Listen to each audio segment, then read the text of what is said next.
Hello dears, iron fashion കോർണറിലേക്ക് ഏവരെയും സ്നേഹപൂർവ്വം സ്വാഗതം ചെയ്യുന്നു. നമ്മൾ ഇന്ന് തമ്പനയിൽ കണ്ടുപോലെ സ്ലിറ്റഡ് ആയിട്ടുള്ള ഒരു ടോപ്പ് എങ്ങനെ ലൈനിങ് ഇട്ട് സ്റ്റിച്ച് ചെയ്തെടുക്കാമെന്നാണ് നോക്കാൻ പോകുന്നത്. അപ്പോൾ ഇത് ലൈനിങ് പീസ് ആണ് കേട്ടോ. മേലെ കാണിച്ചിരിക്കുന്നത് സ്ലീവിനുള്ള ഒരു പോർഷനാണ് വിട്ടിരിക്കുന്നത്. ഇവിടെ ഷോൾഡർ മെഷർമെൻ്റ് ആണ് ഇവിടെ മാർക്ക് ചെയ്യുന്നത്. ഇപ്പോൾ ജസ്റ്റ് ഷോൾഡറിന് വേണ്ടുന്ന ഒരു ലൈനാണ് അവിടെ വരച്ചെടുത്തിരിക്കുന്നത്. മേലേക്ക് നമുക്കൊരു 1/2 ഇഞ്ച് സീം അലവൻസ് മാർക്ക് ചെയ്യണം. അതനുസരിച്ച് ഞാനവിടെ വരച്ചും കൊടുത്തിട്ടുണ്ട്. ഓക്കെ, ഇനി ഷോൾഡർ നമുക്ക് എത്രയാണോ വേണ്ടത് അതിന് സീം അലവൻസ് ഇൻക്ലൂഡ് ചെയ്യണം. അപ്പോൾ ആ ഒരു 1/2 ഇഞ്ചാണ് ഇപ്പോൾ ഞാൻ മാർക്ക് ചെയ്ത് കാണിക്കുന്നത്. കൈക്കുഴിയുടെ സൈഡിലേക്ക് നമുക്ക് കൊടുക്കാനുള്ള ഒരു സീം അലവൻസ് അവിടെ 7.5 ഇഞ്ചാണ് മാർക്ക് ചെയ്തിരിക്കുന്നത്. കുറച്ച് താഴേക്ക് ഇറക്കിയിട്ട് അതേപോലെ തന്നെ ആ ഒരു മെഷർമെൻറ്റ് തന്നെ മാർക്ക് ചെയ്ത് കൊടുത്തിട്ടുണ്ട് കേട്ടോ. അത് ഷോൾഡറിന് എത്രയാണോ നമ്മൾ മെഷർമെൻറ്റ് കൊടുത്തത് ആ സെയിം മെഷർമെൻറ്റ് താഴേക്ക് 7.5 ഇഞ്ച് ഞാനവിടെ മാർക്ക് ചെയ്ത് കൊടുത്തിട്ടുണ്ട്. അതാണ് ആം ലെങ്ത് ആയിട്ട് വരുന്നത്. ഓക്കെ, ഇത്രയും പറഞ്ഞാൽ നിങ്ങൾക്ക് ക്ലിയർ ആയിട്ടുണ്ടല്ലോ. അപ്പോൾ അതൊന്ന് നമ്മളൊന്ന് വരച്ചു കൊടുക്കണം. ചെസ്റ്റിൻ്റെ വിഡ്ത്ത് 11 ഇഞ്ചാണ് ഞാനവിടെ മാർക്ക് ചെയ്ത് കൊടുക്കുന്നത്. 4ആയിട്ട് മടക്കിയിട്ടതിന് ശേഷമാണ് ഈ 11 ഇഞ്ച് നമ്മളവിടെ കാണിച്ചിരിക്കുന്നത് കേട്ടോ. അപ്പോൾ ടോട്ടൽ 44 ഇഞ്ച് ചെസ്റ്റ് വിഡ്ത്താണ് നമുക്കവിടെ വരുന്നത്. ഇത്രയും പറഞ്ഞത് മനസ്സിലായല്ലോ. ഇനി വേസ്റ്റിൻ്റെ ലെങ്ത്താണ് അവിടെ മാർക്ക് ചെയ്യുന്നത്. 13 ഇഞ്ച് അല്ലെങ്കിൽ 13.5 ഇഞ്ചാണ് ഇവിടെ ആവശ്യമായിട്ടുള്ളത്. അതൊന്ന് മാർക്ക് ചെയ്ത് കൊടുക്കുന്നുണ്ട്. അവിടെ വിഡ്ത്ത് വരുന്നത് 10 ഇഞ്ചാണ്. അപ്പോൾ ഓരോ മെഷർമെൻറ്റും ഞാൻ ക്ലിയർ ആയിട്ട് പറയുന്നുണ്ട്. അതിൻ്റെ താഴേക്ക് ഹിപ്പിൻ്റെ അവിടെയുള്ള ലെങ്ത്താണ് 20 ഇഞ്ച് അല്ലെങ്കിൽ 20.5 ഇഞ്ചിൽ ഞാൻ മാർക്ക് ചെയ്ത് കൊടുത്തിരിക്കുന്നത്. അവിടെ ഒരു 12 ഇഞ്ച് വിഡ്ത്താണ് ആവശ്യമായിട്ട് വന്നിരിക്കുന്നത്. ഇതിപ്പോൾ ഓരോരുത്തർക്കും അവർക്ക് വേണ്ടുന്ന അളവിനാണ് കസ്റ്റമൈസ് ചെയ്ത് നമ്മൾ ചെയ്യുന്നത്. അപ്പോൾ ഏകദേശം 44 ഇഞ്ച് ചെസ്റ്റ് വരുന്ന ഒരാളുടെ മെഷർമെൻറ്റ് ഇങ്ങനെയാണ് വരുന്നത്. നിങ്ങൾ ഓരോരുത്തരും നിങ്ങളുടെ മെഷർമെൻറ്റ് വെച്ചിട്ട് ചെയ്യാൻ ശ്രദ്ധിക്കണം കേട്ടോ. അപ്പോൾ കറക്റ്റായിട്ട് ഇതിൻ്റെ മാർക്കിംഗ് എങ്ങനെയാണ് വരുന്നതെന്നാണ് ഇവിടെ ഞാൻ കാണിച്ചിരിക്കുന്നത്. ഇതാ 12 inch hip width, 10 inch waste width, 11 inch chest width. അത്രയാണ് നമ്മളവിടെ മാർക്ക് ചെയ്ത് കാണിച്ചിരിക്കുന്നത്. ഇത്രയും കാണിച്ച് നിങ്ങൾക്ക് ക്ലിയർ ആയിട്ടുണ്ടല്ലോ. ഇതിപ്പോൾ ഞാൻ ഏരോ ഇട്ട് കാണിക്കുന്നത് അവിടേക്ക് വേണ്ടുന്ന ലെങ്ത്ത് എത്രയായിരുന്നു എന്ന്. ഹിപ്പിലേക്ക് 20 ഇഞ്ച് ലെങ്ത്ത്, വേസ്റ്റിലേക്ക് നമുക്ക് ആവശ്യമായിട്ടുള്ളത് ഒരു 13 അല്ലെങ്കിൽ 13.5 ഇഞ്ച് ലെങ്ത്ത്. ഓരോരുത്തർക്കും ആവശ്യാനുസരണം മാർക്ക് ചെയ്യണേ. അതുപോലെ തന്നെ ആമിലേക്കുള്ള, അതായത് ചെസ്റ്റ് മെഷർമെൻ്റ് എടുത്ത ആ ഒരു പോർഷൻ ഉണ്ടല്ലോ, അവിടെ 7.5 ഇഞ്ച് ലെങ്ത്താണ് നമ്മൾ മാർക്ക് ചെയ്ത് കൊടുത്തിരിക്കുന്നത്. അത് തന്നെയാണ് കേട്ടോ ഷോൾഡറിലും മാർക്ക് ചെയ്തിരിക്കുന്നത്. അപ്പോൾ അത്രയും നമുക്ക് ക്ലിയറായി എന്ന് പ്രതീക്ഷിക്കുന്നു. ഇനി നമുക്ക് താഴേക്ക് പോകുന്നു. ഏറ്റവും താഴെ വരുന്ന ഒരു പോർഷനിൽ എത്ര വിഡ്ത്ത് എടുക്കണം എന്നാണ് കാണിക്കുന്നത്. അവിടെ നമ്മളൊരു 13 ഇഞ്ച് അല്ലെങ്കിൽ 13.5 ഇഞ്ച് അത്രയാണ് മാർക്ക് ചെയ്യാനായിട്ട് ഉദ്ദേശിക്കുന്നത്. ഇവിടെ കാണിച്ചിരിക്കുന്ന ഹിപ്പിൻ്റെ അവിടെ കാണിച്ചിരിക്കുന്ന ആ അളവിനേക്കാൾ കുറച്ച് കൂടി നിൽക്കണം താഴേക്കുള്ളൊരു മെഷർമെൻറ്റ്. ഓക്കെ, ഏകദേശം 1 ഇഞ്ചെങ്കിലും കൂടി നിൽക്കണം. ഇനി നമ്മൾ ഷോൾഡറിൽ വരച്ച് മാർക്ക് ചെയ്ത് കൊടുത്തിരിക്കുന്ന ലൈൻ ഒന്ന് ജോയിൻ ചെയ്തെടുത്തിരിക്കുകയാണ്. കൈക്കുഴിയുടെ ആ ഒരു പോർഷൻ നമുക്ക് വരച്ചെടുക്കണമല്ലോ. അപ്പോൾ ആദ്യം ഒന്ന് നമ്മൾ ഇതുപോലെ സ്ട്രേറ്റ് ലൈൻ വരച്ചെടുക്കുകയാണ്. 7.5 ഇഞ്ചിൽ നമ്മളൊന്ന് അവിടെ ഒരു എൽ ഷേപ്പിൽ വരച്ചെടുത്തിട്ടുണ്ട്. ഇനി അതിൻ്റെ ഉള്ളിലാണ് കേട്ടോ 1.5 ഇഞ്ചൊന്ന് മാർക്ക് ചെയ്ത് കൊടുത്തിട്ട് നമ്മൾ ഷേപ്പ് ചെയ്തെടുക്കുന്നത്. ബാക്കിലെ ആം ഹോളിന് 1.5 ഇഞ്ച് മാർക്ക് ചെയ്തിരിക്കുന്ന ആ ഒരു ലൈനിൽ കൂടെ ഈ കാണുന്ന രീതിയിൽ സ്കെയിൽ വെച്ച് നമ്മളൊന്ന് കർവ് ചെയ്തെടുക്കുകയാണ്. ഇനിയിപ്പോൾ വരയ്ക്കുന്നത് ഫ്രണ്ടിലെ ആം ഹോളാണ്. അതും ഒന്ന് ഈ കാണിക്കുന്ന രീതിയിലൊന്ന് ശ്രദ്ധിച്ച് വരച്ചെടുക്കണേ. ശേഷം നമ്മൾ എന്താണ് ചെയ്യേണ്ടതെന്ന് നോക്കണം. സീം അലവൻസ് കൊടുക്കണം. അപ്പോൾ നമ്മളിപ്പോൾ മാർക്ക് ചെയ്ത ആ പോയിൻറ്റ്സ് എല്ലാം നമ്മളൊന്ന് സ്കെയിൽ വെച്ച് വരച്ച് ഷേപ്പ് ചെയ്ത് അവിടെ എടുത്തതിന് ശേഷം 1.5 ഇഞ്ച് സീം അലവൻസ് കൊടുക്കുകയാണ്. ഹിപ്പിൻ്റെ ലൈൻ നമ്മൾ എവിടെയാണോ മാർക്ക് ചെയ്തിരിക്കുന്നത് അവിടെയാണ് സ്ലിറ്റിന് വേണ്ടുന്ന ആ ഒരു ലൈൻ ഞാനിപ്പോൾ വരച്ച് കാണിച്ചിരിക്കുന്നത്. അപ്പോൾ നമ്മൾ സീം അലവൻസ് കൊടുത്തതിന് ശേഷം അപ്പുറേ ഉണ്ടല്ലോ ഏറ്റവും അറ്റത്തായിട്ട് നമുക്ക് എവിടെയാണോ കട്ട് ചെയ്യേണ്ടത് ആ ഒരു ലൈൻ വെച്ചിട്ടാണ് ഞാനിപ്പോൾ വരച്ച് കാണിക്കുന്നത്. അപ്പോൾ കട്ട് ചെയ്യുമ്പോൾ വളരെ ശ്രദ്ധിച്ച് കട്ട് ചെയ്യണം കേട്ടോ. സീം അലവൻസ് ഇൻക്ലൂഡ് ചെയ്തിട്ട് തന്നെ കട്ട് ചെയ്തെടുക്കണേ, അല്ലെങ്കിൽ തുണി വേസ്റ്റായി പോവും. ഇപ്പോൾ ഈ ഹിപ്പിൻ്റെ അവിടെ നമ്മൾ മാർക്ക് ചെയ്തിരുന്ന 1.5 ഇഞ്ച് മാർക്ക് ചെയ്തിട്ടുണ്ടേ. കുറച്ച് ആ ഒരു ലൈനിൽ തന്നെ 1 ഇഞ്ചിലും നമ്മൾ മാർക്ക് ചെയ്ത് കൊടുക്കണം. അപ്പോൾ താഴേക്ക് പോകുമ്പോൾ ഒന്ന് ശ്രദ്ധിക്കണേ. താഴെ നമ്മൾ കറക്റ്റ് മെഷർമെൻറ്റ് 13 ഇഞ്ച് വിഡ്ത്ത് അവിടെ മാർക്ക് ചെയ്തിട്ടുണ്ടല്ലോ. അതൊന്ന് നമ്മൾ ഹിപ്പിൻ്റെ ലൈനും താഴത്തെ ആ ലൈനും കൂടി ഒന്ന് ജോയിൻ ചെയ്യുകയാണ് ഈ കാണുന്ന രീതിയിൽ. ശേഷം നമ്മൾ താഴേക്ക് 1 ഇഞ്ചാണ് കേട്ടോ. ഇപ്പോൾ ഈ കാണിക്കുന്ന ആ സൈഡിൽ 1 ഇഞ്ചാണ് നമ്മൾ സീം അലവൻസ് കൊടുക്കുന്നത്. അതായത് നമുക്ക് സ്ലിറ്റ് കൊടുക്കണമല്ലോ, ആ സ്ലിറ്റ് കൊടുക്കേണ്ട പോർഷനിലാണ് 1 ഇഞ്ച് സീം അലവൻസ് നമ്മൾ കാണിക്കുന്നത്. ഇപ്പോൾ സ്ട്രെയിറ്റ് ആയിട്ടുള്ള സ്കെയിൽ വെച്ച് നമ്മളൊന്ന് ആ ഒരു ലൈൻ വരച്ച് എടുക്കുകയാണ്. അപ്പോൾ അത് നമുക്ക് സ്ലിറ്റിന് വേണ്ടി കറക്റ്റായിട്ട് മടക്കാനായിട്ടുള്ള മെഷർമെൻ്റ് ആണ്. ആർക്കും തന്നെ അത് തെറ്റിപ്പോകണ്ട, ക്ലീനായിട്ട് നമുക്ക് ചെയ്യാൻ പറ്റും.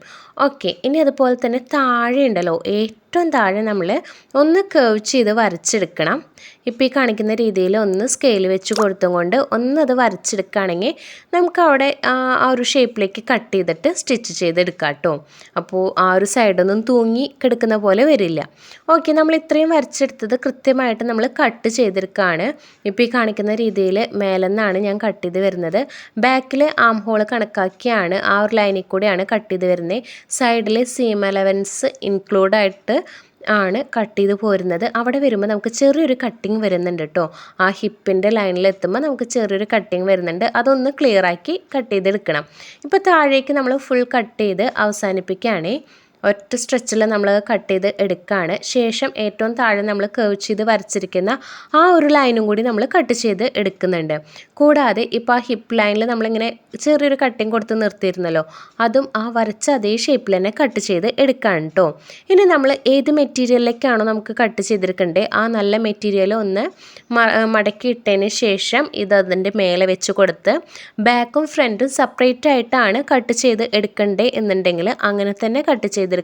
അതായത് ബാക്കിലെ തുണി വേറെയും ഫ്രണ്ടിലെ തുണി വേറെയും ഡിസൈൻ ആണെന്നുണ്ടെങ്കിൽ നമുക്ക് രണ്ടും രണ്ടായിട്ട് തന്നെ കട്ട് ചെയ്തെടുക്കേണ്ടി വരും.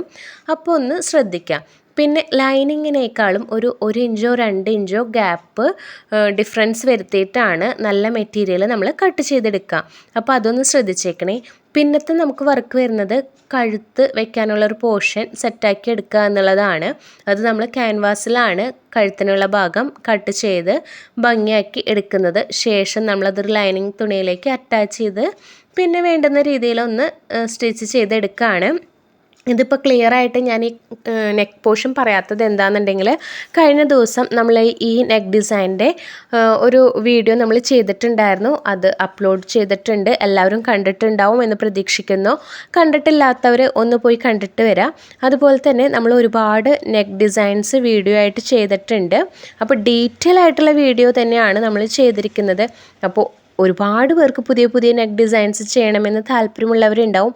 എന്നാൽ എങ്ങനെ ചെയ്യും എന്നറിയാത്തത് കൊണ്ട് നമ്മളതിനെ മാറ്റി വെച്ചവരും ആയിരിക്കാം. അപ്പോൾ അങ്ങനെയുള്ളവർക്ക് ഈ വീഡിയോസ് കാണുമ്പോൾ ഒന്ന് ഉപകാരപ്പെടും. അപ്പോൾ നമുക്ക് എല്ലാ ടോപ്പിലേക്കും ഡിഫറെൻ്റ് ആയിട്ടുള്ള നെക്ക് ഡിസൈൻസ് കൊടുക്കാനായിട്ട് പറ്റുമല്ലോ. ഒന്ന് പോയി നോക്കി എല്ലാവരും ഒന്ന് ട്രൈ ചെയ്തേക്കിട്ടോ. അതിന് വേണ്ടിയിട്ടാണ് ഞാൻ ജസ്റ്റ് ഒന്ന് ഇവിടെ പറയുന്നത്. ഓക്കെ, അപ്പോൾ നമ്മൾ ഈ നെക്ക് ഡിസൈൻ ഇങ്ങനെയൊക്കെയാണ് ചെയ്തെടുത്തിരിക്കുന്നത്. അപ്പോൾ ഈ ഒരു ഡിസൈനല്ല, നമുക്ക് ഏത് ഡിസൈനാണ് കൊടുക്കാൻ തോന്നുന്നത് വെച്ചാൽ അതിനനുസരിച്ച് ചെയ്തെടുക്കാം. അപ്പോൾ നമുക്കിവിടെ ഏകദേശം നെക്കിൻ്റെ പോർഷൻ ക്ലിയർ ആയിട്ടുണ്ട്. ശേഷം ബാക്കിലെ നെക്ക് പോർഷനും ഇതുപോലെ ചെയ്തെടുത്തതിന് ശേഷം ഷോൾഡർ നമ്മൾ ജോയിൻ ചെയ്തെടുക്കുകയാണ്. ഈ കാണിക്കുന്ന രീതിയിലാണ് ഞാൻ ഷോൾഡർ ജോയിൻ ചെയ്തെടുത്തിരിക്കുന്നത്. ഷോൾഡറിൻ്റെ അവിടെ 2 സ്റ്റിച്ച് നോർമലി ഇട്ടിട്ടുണ്ട്. പിന്നെ ആ കഴുത്തിൻ്റെ ഭാഗത്തേക്ക് ഒരു 1/4 ഇഞ്ചും കൂടി ചെരിച്ചൊന്ന് സ്റ്റിച്ച് ചെയ്തിട്ടുണ്ട്. ഒന്ന് ശ്രദ്ധിക്കണം കേട്ടോ. പിന്നെന്താണ്, ഇതിങ്ങനെ വിരിച്ചിട്ടതിന് ശേഷം നമുക്ക് ഹെം ചെയ്യാനുള്ള പോർഷനെല്ലാം ഹെം ചെയ്തെടുക്കുക. ആ ഒരു കഴുത്തിൻ്റെ വർക്ക് എന്താണോ അത് നമ്മൾ ഫുള്ളായിട്ട് ഫിനിഷ് ചെയ്യുക കേട്ടോ. ഇതിപ്പോൾ ഇവിടെ ഞാൻ സൂചി നൂലും വെച്ച് കൈകൊണ്ട് ഹെം ചെയ്തെടുത്തിരിക്കുകയാണ്. കഴുത്തിൻ്റെ പോർഷൻ അങ്ങനെയാണ് ഫിനിഷ് ചെയ്ത് എടുത്തിരിക്കുന്നത്. നെക്ക് പോർഷൻ്റെ വർക്ക് കഴിഞ്ഞതിന് ശേഷമാണ് നമ്മൾ ബാക്കി കൈ വയ്ക്കാനും കാര്യങ്ങൾക്കെല്ലാം നീങ്ങുന്നത്. അപ്പോൾ അതെങ്ങനെയാണ് ചെയ്യുന്നതെന്ന് കാണിക്കാം. അപ്പോൾ കൈക്കുഴിയുടെ ആ ഒരു പോർഷൻ വരുന്നിടത്ത് ആ ഷോൾഡർ ജോയിൻ ആവുന്ന ആ ഒരു പോർഷൻ ഉണ്ടല്ലോ, ഇപ്പോൾ ഞാൻ കാണിക്കുന്ന അവിടെ കുറച്ചൊന്ന് പുറത്തേക്ക് ബൾജ് ചെയ്ത് നിൽക്കുന്ന പോലെ ഉണ്ട്. നമുക്ക് ഇങ്ങനെ കാണുമ്പോൾ നമുക്കറിയാൻ പറ്റും. അപ്പോൾ ആ ഒരു പോർഷൻ ഒന്ന് സ്ട്രെയിറ്റ് ആക്കി എടുക്കുക. സ്ട്രെയിറ്റ് ആക്കി എടുക്കുമ്പോൾ നമ്മൾ സ്കെയിലൊക്കെ ഒന്ന് വെച്ച് വരച്ച് കട്ട് ചെയ്യുകയാണെങ്കിൽ കുഴപ്പമില്ല, നിങ്ങൾക്ക് കുറച്ചും കൂടി നല്ലതായിരിക്കും. നമുക്ക് ഏകദേശം നോക്കുമ്പോൾ അറിയാൻ പറ്റുമല്ലോ, നമ്മൾ ഈ ബാക്ക് സൈഡിൽ നിന്ന് ഫ്രണ്ടിലോട്ട് നോക്കുമ്പോൾ ആ ഒരു ഷേപ്പ് നമുക്ക് കറക്റ്റായിട്ട് കിട്ടാൻ എത്രത്തോളം ഒന്ന് കട്ട് ചെയ്താൽ നമുക്ക് ക്ലിയർ ആയിട്ട് കിട്ടും എന്നുള്ളത് കാണുമ്പോൾ അറിയാൻ പറ്റും. അപ്പം അങ്ങനെ ഒരുപാട് ബൾജ് ചെയ്ത് നിൽക്കുന്ന അല്ലെങ്കിൽ പുറത്തേക്ക് തള്ളി നിൽക്കുന്ന ആ ഒരു പോർഷൻ മാത്രം ഒഴിവാക്കി കളയാം. ഓക്കെ, ഫ്രണ്ടിലെ കൈക്കുഴി നമ്മൾ ജസ്റ്റ് ഒന്ന് കട്ട് ചെയ്തെടുക്കുകയാണ്. കൈ എല്ലാം കട്ട് ചെയ്ത് നമ്മൾ മാറ്റി വയ്ക്കുന്ന വീഡിയോ നമ്മൾ ഇതുപോലെ തന്നെ മുന്നേ ചെയ്തിട്ടുണ്ട്. അതുകൊണ്ടാണ് ഞാൻ ഇതിൽ ഡീറ്റെയിൽ ആയിട്ട് പറഞ്ഞു തരാത്തത്. അപ്പോൾ അത് കാണാൻ താല്പര്യമുള്ളവർ ജസ്റ്റ് ഒന്ന് നമ്മുടെ പ്ലേലിസ്റ്റിൽ പോയി ഒന്ന് നോക്കിയിട്ടുണ്ടെങ്കിൽ നിങ്ങൾക്ക് ഡീറ്റെയിൽ ആയിട്ട് അറിയാൻ പറ്റുമേ. ഞാനിപ്പോൾ ഇവിടെ കൈക്കൊരു ബാൻഡ് വെച്ച് അതായത് ബാക്കിൽ പ്ലെയിൻ മെറ്റീരിയൽ ഫ്രണ്ടിൽ ഡിസൈൻഡ് ആയിട്ടുള്ളൊരു മെറ്റീരിയലാണ് നമ്മൾ ഇതിന് ഈ ടോപ്പിന് എടുത്തിട്ടുണ്ടായിരുന്നേ. അപ്പോൾ ആ ഒരു ഡിസൈൻ സെറ്റാക്കി ഒരു സ്ലീവ് സെറ്റാക്കി എടുത്തേക്കാണ് കേട്ടോ. ഇപ്പോൾ ഇവിടെ സ്ലീവ് നമ്മൾ ബോഡി പോർഷനുമായിട്ട് സെറ്റാക്കി കൊടുക്കുന്നതാണ് കാണിക്കുന്നത്. ഇവിടെ കാണുമ്പോൾ നിങ്ങൾക്ക് അറിയാമല്ലോ, നല്ല ക്ലിയർ ആയിട്ട് തന്നെ നമുക്ക് ഫിനിഷ് ചെയ്ത് സ്റ്റിച്ച് ചെയ്തെടുക്കാൻ പറ്റുന്നുണ്ട്. ഞാൻ ഷോൾഡറിൻ്റെ ആ സെൻറ്റർ പോർഷനിൽ നിന്നാണ് രണ്ട് സൈഡിലേക്കുമായിട്ട് സ്ലീവ് സെറ്റാക്കി സ്റ്റിച്ച് ചെയ്ത് എടുക്കുന്നത്. ആദ്യം 4 ഇഞ്ചിൽ ഒരു സ്റ്റിച്ച് കൊടുത്ത് രണ്ട് സൈഡിലേക്കും എടുക്കുന്നു. ശേഷം അതിൻ്റെ അപ്പുറേക്ക് ഒരു 1/2 ഇഞ്ച് കണക്കാക്കി ഒരു സ്റ്റിച്ചും കൂടി ഇട്ടെടുക്കുകയാണ്. അപ്പോൾ കൈക്കുഴിയുടെ ആ പോർഷനിൽ 1/2 ഇഞ്ച് സീം അലവൻസ് ആണ് നമ്മൾ ഇട്ട് കൊടുക്കുന്നത്. അപ്പോൾ ആ ഒരു സീം അലവൻസ് നമുക്ക് അതോടുകൂടി അവിടെ ക്ലിയർ ആയിട്ട് കിട്ടും. ഓക്കെ, അത് നമ്മൾ കുറച്ച് ശ്രദ്ധിച്ച് ഒന്ന് സ്റ്റിച്ച് ചെയ്ത് പോകണേ കൈക്കുഴിയുടെ പോർഷൻ. അപ്പോഴാണ് നമുക്ക് നല്ല ഭംഗിയായിട്ട് തന്നെ സ്റ്റിച്ച് ചെയ്ത് എടുക്കാൻ പറ്റുള്ളൂ. ശേഷം നമ്മൾ കൈയെല്ലാം സെറ്റാക്കിയതിന് ശേഷം കൈയിൻ്റെ ആ കാണുന്ന തുമ്പുണ്ടല്ലോ, ആ തുമ്പിൽ നിന്ന് ഷോൾഡർ ആ ഒരു കൈക്കുഴിയുടെ ഭാഗത്തേക്ക് സ്റ്റിച്ച് ചെയ്ത് വന്ന് ആ സ്റ്റിച്ച് നേരെ താഴെ ബോഡിയുടെ എൻഡിങ് വരുന്നുണ്ടല്ലോ, അതായത് ഹിപ്പ് ലൈൻ വരുന്ന അവിടം വരയ്ക്ക് നമ്മൾ ജസ്റ്റ് ഒന്ന് ഈ കാണിക്കുന്ന ലൈൻ വരെ ഒന്ന് സ്റ്റിച്ച് ചെയ്ത് നിർത്താണ്. അപ്പോൾ അത് നമ്മൾ ആ അരികിലൂടെ 4 ഇഞ്ച് മാത്രം ഗ്യാപ്പ് കൊടുത്തിട്ട് സ്റ്റിച്ച് ചെയ്തെടുക്കുകയാണ് കേട്ടോ ചെയ്യുന്നത്. ഫസ്റ്റ് നമ്മൾ അങ്ങനെയാണ് സ്റ്റിച്ച് ചെയ്യുന്നത്. അതിന് ശേഷമാണ് 1.5 ഇഞ്ച് സീം അലവൻസ് നമ്മൾ കൊടുത്തിരിക്കുന്ന ആ ലൈൻ അവിടെ മാർക്ക് ചെയ്ത് കൊടുത്തിട്ടുണ്ടാവുമല്ലോ 1.5 ഇഞ്ചിൽ, ആ ഒരു ലൈനിൽ കൂടെ നമ്മൾ സ്റ്റിച്ച് ചെയ്ത് വരുന്നത്. അപ്പോൾ സ്റ്റിച്ച് ചെയ്ത് അവസാനിപ്പിക്കുന്ന പോർഷനാണ് ഞാനിപ്പോൾ അവിടെ കാണിച്ചിരിക്കുന്നത്. ഇനി സ്റ്റിച്ച് ചെയ്യുന്നത് നമുക്കൊന്ന് ശ്രദ്ധിച്ചാലോ. ഇത്രയും നേരം ഞാൻ പറഞ്ഞു തന്നല്ലോ. അപ്പോൾ 4 ഇഞ്ചിൽ നമ്മൾ പറഞ്ഞ രീതിയിൽ ആദ്യത്തെ ഒരു സ്റ്റിച്ചാണ് ഇപ്പോൾ അവിടെ കൊടുത്ത് കാണിക്കുന്നത്. അപ്പോൾ അത് നമ്മൾ കെട്ടിട്ടൊന്നും നിർത്തരുത് കേട്ടോ. ജസ്റ്റ് ഒന്ന് നമുക്ക് ആ സംഭവം അവിടെ ഒന്ന് ഉറച്ച് നിൽക്കാൻ വേണ്ടി മാത്രം നമ്മളൊന്ന് സ്റ്റിച്ച് ചെയ്ത് കൊടുക്കുന്നതാണ് ആ 4 ഇഞ്ചിലുള്ള സ്റ്റിച്ച്. അപ്പോൾ നമ്മൾ ആ തുമ്പെല്ലാം കറക്റ്റായിട്ട് കിട്ടിയിട്ടില്ലേ എന്നെല്ലാം നോക്കി എല്ലാം സെറ്റാക്കിയിട്ട് വേണം ആ ഒരു സ്റ്റിച്ച് കൊടുക്കാനായിട്ട്. ഇനി നമ്മൾ ഏത് അളവിലാണോ സ്റ്റിച്ച് ചെയ്യേണ്ടത് ആ അളവിൽ എത്രയാണോ നമ്മൾ സീം അലവൻസ് കൊടുത്തിരിക്കുന്നത്, 1.5 ഇഞ്ചാണ് സീം അലവൻസ് കൊടുത്തതെന്ന് വെച്ചിട്ടുണ്ടെങ്കിൽ ആ 1.5 ഇഞ്ചിൽ ഇതുപോലെ മാർക്ക് ചെയ്തിട്ടാണ് നമ്മൾ സ്റ്റിച്ച് ചെയ്ത് എടുക്കേണ്ടത്. ഇല്ല 1 ഇഞ്ചാണ് നമ്മൾ സീം അലവൻസ് ആയിട്ട് കൊടുത്തിരിക്കുന്നത് അല്ലെങ്കിൽ തയ്യൽ തുമ്പായിട്ട് കൊടുത്തിരിക്കുന്നതെങ്കിൽ ആ 1 ഇഞ്ചിലായിരിക്കണം നമ്മൾ അടിക്കേണ്ടത്. നമ്മൾ എത്രയാണോ തയ്യൽ തുമ്പ് കൊടുത്തത് അതാണ് കേട്ടോ കണക്ക്. അപ്പോൾ ആ ഒരു പോയിന്റിൽ കൊണ്ടുവന്ന് ഞാൻ സ്റ്റിച്ച് ചെയ്ത് അവിടെ കെട്ടിട്ട് നിർത്തിയിരിക്കുകയാണ്. പിന്നെ ഞാൻ അവിടെ എക്സ്ട്രാ 2 സ്റ്റിച്ചും കൂടി കൊടുത്തിട്ടുണ്ട്. ആ 2 സ്റ്റിച്ച് നമുക്ക് ആ ഒരു ഗ്യാപ്പിലാണ് നിർത്തുന്നത്. ഇനി താഴേക്ക് നമുക്ക് തയ്യലിൻ്റെ ആ ഒരു ഗ്യാപ്പ് ഉണ്ടല്ലോ, സ്റ്റിച്ചിങ് ഗ്യാപ്പ് കൂട്ടിയിട്ടിട്ട് നമ്മൾ സ്റ്റിച്ച് ലെങ്ത്തിൻ്റെ ആ ഒരു മെഷർമെൻറ്റ് കൂട്ടിയിട്ടിട്ടാണ് ഇനി താഴേക്ക് നമ്മൾ ആ സ്ലിറ്റ് അടിക്കാനുള്ള പോർഷനാണ് സ്റ്റിച്ച് ചെയ്തെടുക്കുന്നത് 1 ഇഞ്ച് ഗ്യാപ്പിൽ. ഓക്കെ, നിങ്ങൾക്ക് കാണുമ്പോൾ മനസ്സിലാവുന്നുണ്ടല്ലോ. അത് നമുക്ക് സ്ലിറ്റ് വളരെ ഭംഗിയായിട്ട് സ്റ്റിച്ച് ചെയ്തെടുക്കാൻ വേണ്ടിയിട്ടാണ് ഈ കാണിക്കുന്നത്. ശേഷം അതിനൊന്ന് ഈ കാണിക്കുന്ന രീതിയിലൊന്ന് പരത്തി വെച്ചിട്ട് നമ്മൾ ആ ഒരു തുമ്പ് 1 ഇഞ്ചിൽ നമ്മൾ അടിച്ചെടുത്തിരിക്കുന്ന ആ ഒരു പോർഷനിൽ ഈ കാണിക്കുന്ന രീതിയിൽ കൃത്യമായിട്ടൊന്ന് മടക്കി വെച്ച് കൊടുത്ത് നമ്മൾ സ്റ്റിച്ച് ചെയ്ത് എടുക്കുകയാണെന്നുണ്ടെങ്കിൽ നമുക്ക് ആ ഒരു സ്ലിറ്റഡ് പോർഷൻ വളരെ ക്ലിയർ ആയിട്ട് നമുക്ക് സ്റ്റിച്ച് ചെയ്തെടുക്കാൻ പറ്റും. ഇതുപോലെ ട്രൈ ചെയ്യാത്തവരാണെങ്കിൽ ഒന്ന് ട്രൈ ചെയ്ത് നോക്കണം കേട്ടോ.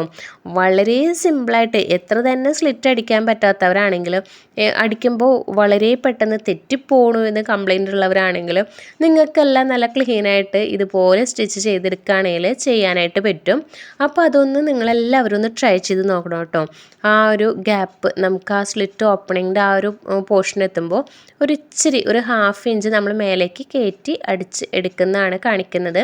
ഇതിൽ കാണുമ്പോൾ നിങ്ങൾക്ക് കൃത്യമായിട്ട് മനസ്സിലാവുന്നുണ്ട് എന്നാണ് ഞാൻ വിശ്വസിക്കുന്നത്. ഓക്കെ, മേലെ വരെ പോയിട്ട് അടുത്ത സൈഡിലേക്ക് നമ്മൾ ആ ഒരു സ്റ്റിച്ചിങ് താഴേക്ക് അടിച്ചു കൊണ്ടുവരികയാണ്. അപ്പോൾ നമുക്ക് ചുളിവുകളൊന്നും ഇല്ലാതെ വളരെ ക്ലിയർ ആയിട്ട് തന്നെ ഇതിങ്ങനെ സ്റ്റിച്ച് ചെയ്തെടുക്കാൻ പറ്റും.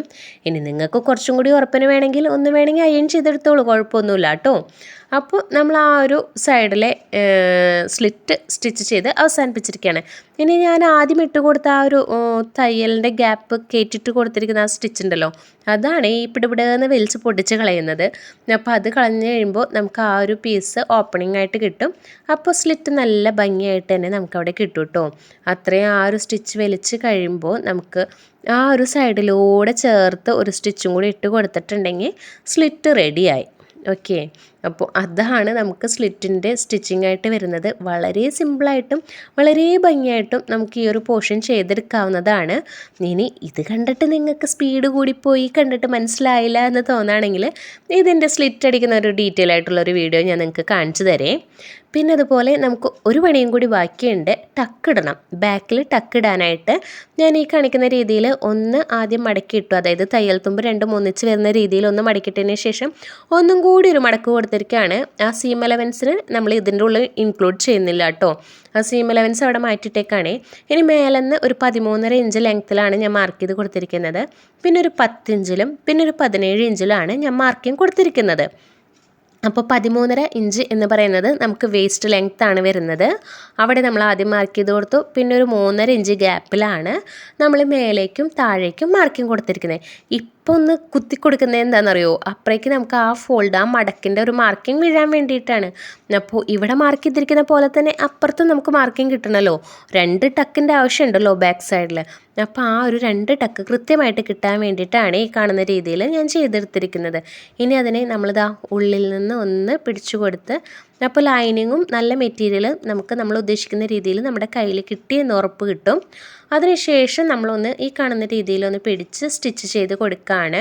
മേലൊന്ന് സ്റ്റിച്ച് ചെയ്ത് വരുമ്പോൾ വളരെ കനം കുറച്ചാണ് നമ്മൾ സ്റ്റിച്ച് ചെയ്ത് വരുന്നത്. അതിനുശേഷം ആ 13.5 ഇഞ്ച് ലെങ്ത്തിൻ്റെ അവിടെ എത്തുമ്പോൾ ഒന്ന് 1/4 ഇഞ്ചിലേക്ക് സ്റ്റിച്ച് കൊണ്ടുവരാം. പിന്നെയും താഴേക്ക് പോരുമ്പോൾ വളരെ തിന്നായിട്ട് സ്റ്റിച്ച് ചെയ്ത് പോരാം, ഫിനിഷ് ചെയ്യാം. ഓക്കെ, അപ്പോൾ അങ്ങനെയാണ് നമുക്ക് ടക്കിൻ്റെ സ്റ്റിച്ചിങ് വരുന്നത്. അപ്പോൾ അടുത്ത സൈഡിലും അതേ രീതിയിൽ തന്നെ ഒന്ന് പിടിച്ചു കൊടുത്ത് സ്റ്റിച്ച് ചെയ്ത് എടുക്കണം. അപ്പോഴാണ് അവിടെ നമുക്ക് ക്ലിയർ ആയിട്ട് കിട്ടുന്നത്. ഞാൻ പിടിക്കുന്നത് നിങ്ങൾ ശ്രദ്ധിക്കുന്നുണ്ടല്ലോ. നല്ല ക്ലിയർ ആയിട്ടൊന്ന് ലൈനിങ്ങും നല്ല മെറ്റീരിയലും കൂടി പിടിച്ചു കൊടുക്കുകയാണെങ്കിൽ നമുക്ക് ക്ലിയർ ആയിട്ട് തന്നെ ആ ഒരു പോർഷൻ സ്റ്റിച്ച് ചെയ്തെടുക്കാം കേട്ടോ. വളരെ ബുദ്ധിമുട്ടുള്ള കാര്യമൊന്നുമല്ല, കുറച്ചും കൂടി നല്ല ഈസി ആയിട്ട് നമുക്ക് ചെയ്തെടുക്കാൻ പറ്റിയ ഒരു മെത്തേഡാണ്. പിന്നെ പറ്റാന്നുണ്ടെങ്കിൽ നിങ്ങളൊന്ന് അയൺ ചെയ്തിട്ട് സ്റ്റിച്ച് ചെയ്തെടുത്തോളൂ. അപ്പോൾ ഇത്രയാണ് നമ്മുടെ വീഡിയോ വരുന്നത്. കണ്ടിഷ്ടപ്പെട്ടെങ്കിൽ ഒന്ന് ലൈക്ക് ചെയ്യുക, ഷെയർ ചെയ്യുക, സബ്സ്ക്രൈബ് ചെയ്യാം. സബ്സ്ക്രൈബ് ചെയ്യാതെ കാണുന്നവരാണെങ്കിൽ ഓക്കെ, തീർച്ചയായിട്ടും നിങ്ങളിത് ചെയ്ത് നോക്കിയിട്ട് കമൻ്റായിട്ട് അറിയിക്കാൻ മറക്കരുത്. എന്തെങ്കിലും ഡൗട്ട് ഉണ്ടെങ്കിലും കമൻ്റായിട്ട് ചോദിക്കാം. അതുപോലെ തന്നെ അടുത്ത ദിവസം മറ്റൊരു വീഡിയോ ആയിട്ട് കാണാം. Okay, thank you for watching.